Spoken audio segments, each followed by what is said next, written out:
What's up, ladies and gentlemen? Welcome back to Gaming with me, Tony Mo, and welcome to the sort of revamp of my XCOM Noob Tips series. This is part 1, so we're going to be looking at base strategy inside XCOM Enemy Unknown. So let's go ahead and let's dive right into it.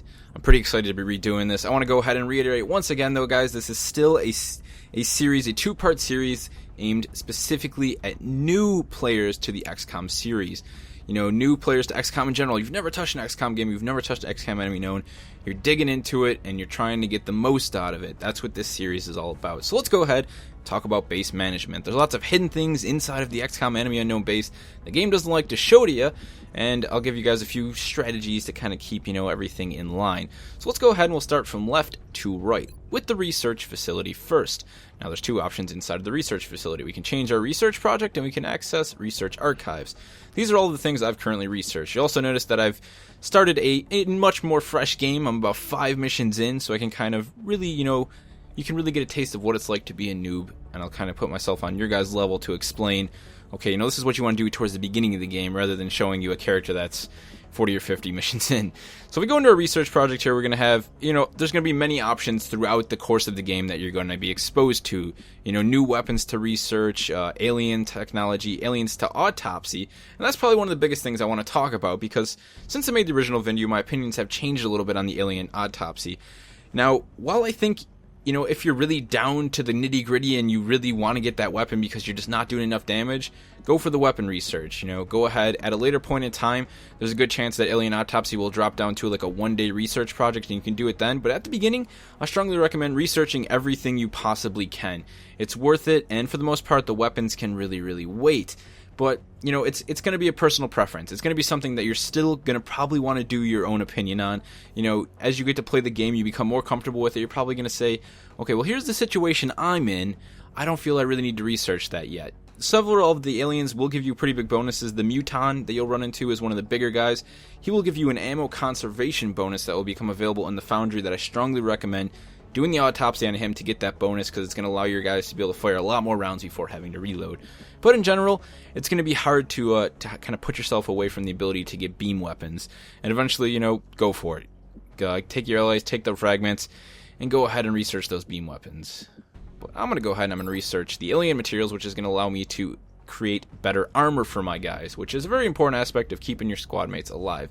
But that's the research facility. So let's go ahead and move into engineering, because this is where we're going to be able to build a lot of the items that we've researched in the research facility.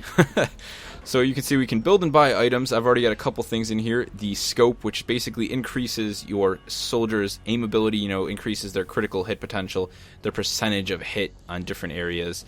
Just like a scope would in real life, I guess. We also have the arc thrower, which is a very important tool. I definitely, once the game allows you to build it, go ahead and do it. As soon as you have the credits, that's going to allow you to sort of take in aliens alive and allow you to interrogate them, which is also going to give you some more bonuses later towards the mid-section, the end of the game, that will definitely be rewarding.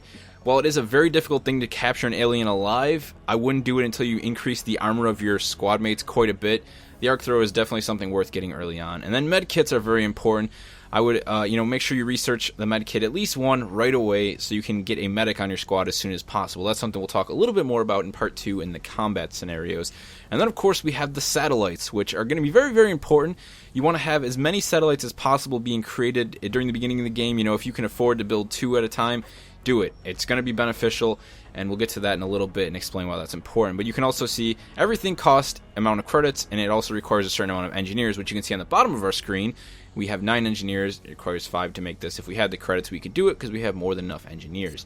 Now, moving into the second part of the engineering sort of tab here, we have the build facilities option, which is very important. That's what's going to allow us to get more engineers, more scientists, to speed up the process of building items and researching items.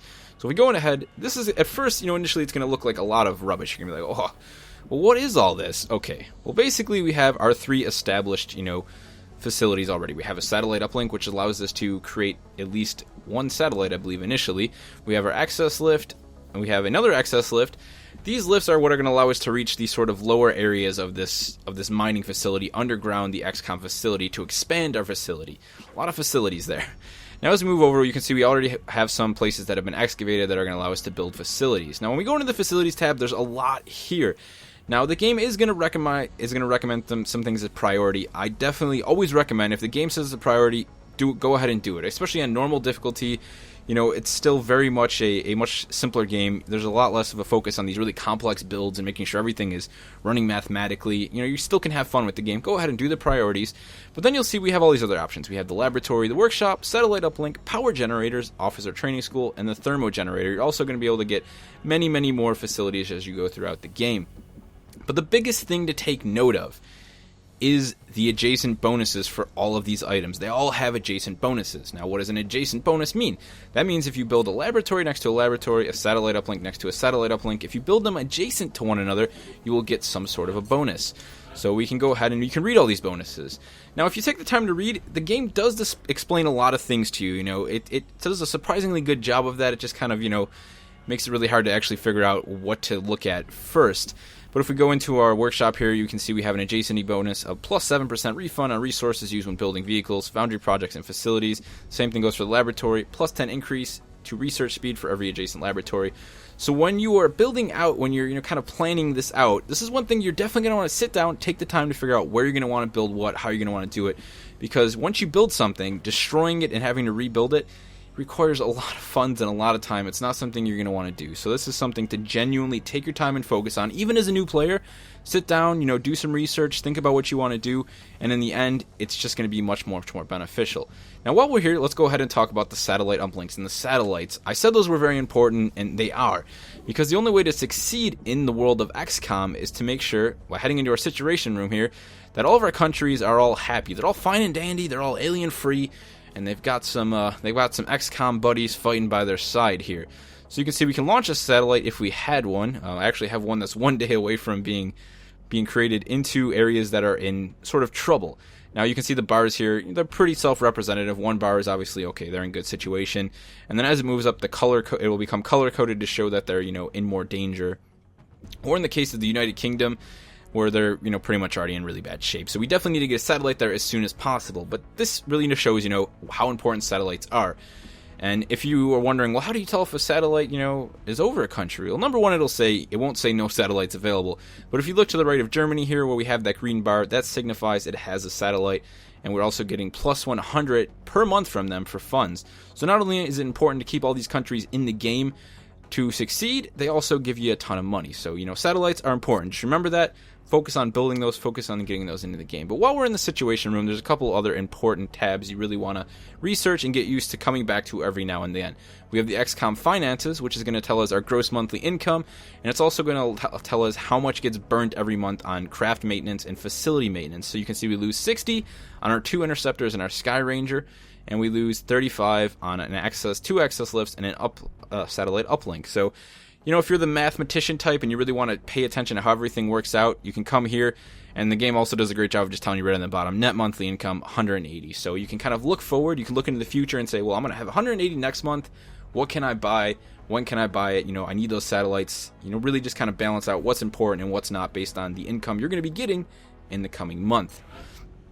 Now, we can also visit the gray market, which is something that, you know, you might forget about, but it's a very, very important way to get quick income. Now, you don't really want to just go off and start selling everything, selling all of it. It's not always worth it. The game does a really good job of actually telling you if something hasn't been researched. So, of course, you know, we don't want to sell all of our sectoid corpses because there's a good chance they could be researched. There'll also be moments in the game when the council, the head of XCOM, the people who decide whether or not you can stay running, will come to you and say, hey, we have a sort of a group of people who would like to buy this many of these weapons, you know, and we'll give you this much money. So if you have those alloys, those weapon fragments, you can create those, and then you can make really good cash on that. I don't exactly have an example here, but there will also be damaged goods that you'll get, and it'll basically say UFO flight computer damaged, and the game will tell you, you know, it's worthless, go ahead and sell it. So always come back here after a mission, see what you got, make sure you're selling any damaged goods to help keep your credits nice and full. That's the key to making money inside of the XCOM Enemy Unknown game. Yeah, that sounded weird. Anyways, let's go ahead and hop into our hangar. We'll save the barracks for last. I know I said left to right. I lied. Now here's your ship list. Basically, this is going to tell you, you know, how many ships, what kind of ship you have over each of the countries inside of the XCOM project. So you can see Europe is my home base, so I have 2 Ravens over it. One is repairing. It was recently in a fight with UFO. Now, why are ships important? The ships are important because when a a flyer, a UFO, is spotted over one of the countries that you have a satellite in, one of your ships is going to be sent out to battle with that. Now, if you don't have any ships overhead, you're not going to be able to, initiate with it. You're not going to be able to take it down and possibly get those goods from it. And you're also not going to be able to defend that country from it. So it's an important thing to come back, upgrade your ships, do what you can to get a ship over at least every country by the end game. If not by, I'd say about 3/4 into the game, you're definitely going to want to have at least one ship of any variety over these countries to really help keep them in a safe state. Help keep them alive, to help keep the little green guys from coming down and slaughtering them in their sleep. So that's an important thing to think about, and it's very easy to forget that that's there and, just kind of let it go. One other quick thing while we're at this sort of main menu here, if you pull on right trigger, we can bring up our upcoming events, which is going to just give us, it's going to let us know what's going on. We have our satellite in 1 day, 3 days we're going to research alien materials, and then we have the council report, which is basically the end of the monthly cycle. That's when we get our money. That's when the council kind of looks at everything and says, okay, these guys aren't doing good. And also, I should mention, if you end a monthly cycle and you have somebody like the United Kingdoms in 5 red, they're probably going to leave the XCOM project. So you're going to want to keep that in mind. Get a satellite up over them before the end of the month. But let's go ahead and move into the barracks. Here's where we can take a look at all of our Bruce Willises and our John Waynes, all of our badass fighting machinery. So you can see we have our status on the right side here. It's basically going to tell us if they're active. And then you can see on the bottom we have our wounded guys. These guys were wounded in battle. Therefore, they have, 6 days to heal, 1 day to heal. So we can't use them in a combat situation. If we had to deploy right now, they would not be available to us. Looking at one more specifically, though, you can see all the details for our soldiers. We have his rank as sergeant, how many missions, how many kills he has, his nickname, his class. He is a support class. His health power, HP 6+1. So that means he has total of 7 dashes above his head for the enemy to kind of take away in combat when he dies. His will, which is 53, which kind of, will is a really important number. We'll talk a little bit more about in the combat. It's basically what stops your good guys from shooting the other good guys because they're having a panic attack. Then you have his aim, which is 76, which, obviously how accurate he is, his chance of hitting a target is going to increase the higher that aim number is. And then we also have his abilities. So if we go into the abilities menu here, we say the abilities menu actually splits into a sort of 2-tree situation for the most part. Now this is completely, opinion based. There is no right way to level up any of your characters. All I can say is variety is the spice of life, and it's the spice of surviving inside of the XCOM series. So you're going to definitely want to have multiples. I like to have a field medic, so I've pushed this guy into the field medic tree, but at the same time, when I get another support character that happens to level up, I'm going to go smoke and mirrors and I'm going to make him more support. So it's really preference, and you can kind of cater it to your playstyle. It's something you're just going to want to work with, You have to remember, XCOM is a game that, it's going to reward the player who enjoys playing the game and doesn't mind starting over. Doesn't mind starting that new campaign because they screwed up. It's okay to start over in XCOM. It's what the game is all about. And of course, we can go into our loadout. So once we get new body armors from researching, new weapons from researching, we can also equip him with, things like the scope to increase his bonus. He is the medic, so I'm going to go ahead and equip him with a med pack, and you're going to see he's now going to have 3 med kits, 3 stim guns because of his ability, field medic. So that's real great to pay attention to. And of course, you can customize their name, their nickname, make them your best friend, your mother, your father, make them even more heartbreaking when they die.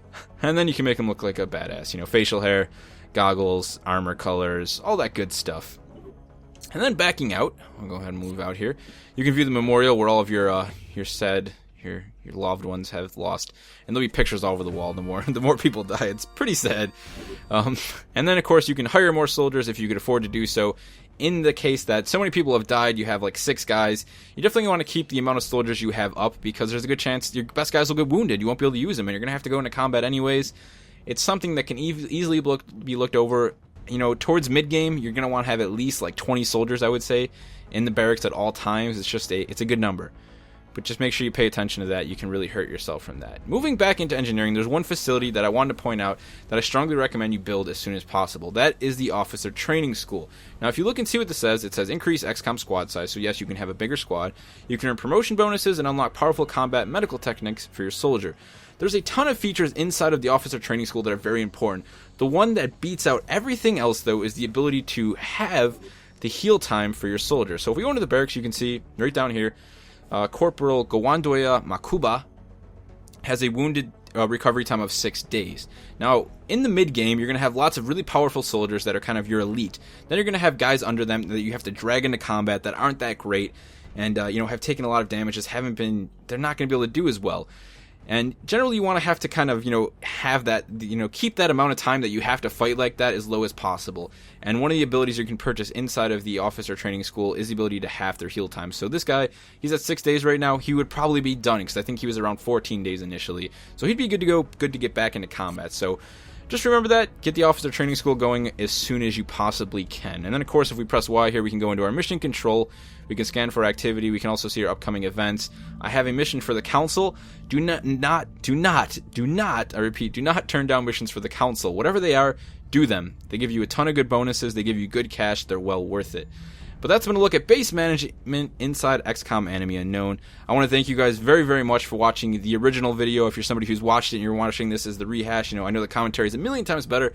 I've grown very much as a commentator since that original video. But thank you guys very much for all the views. Thank you for, just everything. I'm so glad that helped so many people actually get into XCOM. It's a fantastic game, and we're going to be seeing the release of some detail. Some DLC called XCOM Enemy Within, and you can be sure that I'll be doing some tips and tricks on the new mech-based classes when that comes out.